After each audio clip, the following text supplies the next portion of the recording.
वृंदावन की पावन भूमि पर जन्मी श्री राधा रानी केवल एक गोपी नहीं थीं, बल्कि वे स्वयं प्रेम की जीवंत मूर्ति थीं। उनका प्रेम सांसारिक नहीं, बल्कि आत्मा और परमात्मा के मिलन का दिव्य स्वरूप था। श्री कृष्ण और राधा का प्रेम ऐसा था जिसे शब्दों में बांधना कठिन है, फिर भी भक्तों के हृदय में वह आज भी जीवित है। कहते हैं, जब श्री कृष्ण पहली बार वृंदावन आए, तब उनकी बांसुरी की मधुर ध्वनि ने पूरे वन को मोह लिया।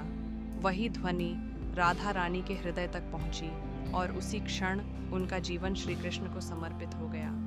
यह कोई साधारण आकर्षण नहीं था, बल्कि आत्मा की पुकार थी जो परमात्मा की ओर खींच चली थी। कथा का सबसे रोचक और भावुक प्रसंग तब आता है जब रासलीला के समय श्री कृष्ण अचानक सब गोपियों के बीच से अदृश्य हो जाते हैं। सभी गोपियां व्याकुल होकर उन्हें खोजने लगती हैं, लेकिन श्री कृष्ण कहीं नहीं मिलते।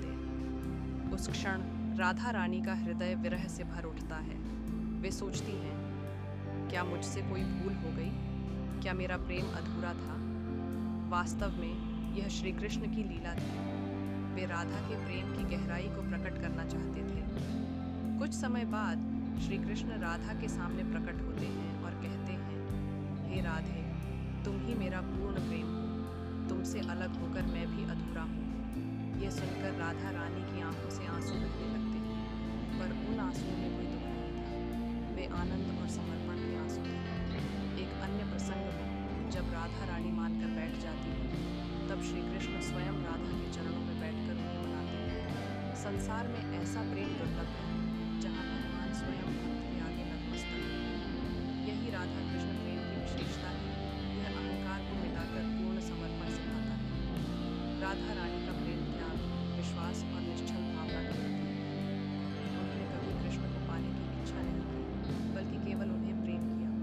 यही कारण है कि आज भी कृष्ण का नाम राधा के बिना अधूरा माना जाता है। राधा कृष्ण की प्रेम कथा हमें यह सिखाती है कि सच्चा प्रेम बंधन नहीं, बल्कि मुक्ति है।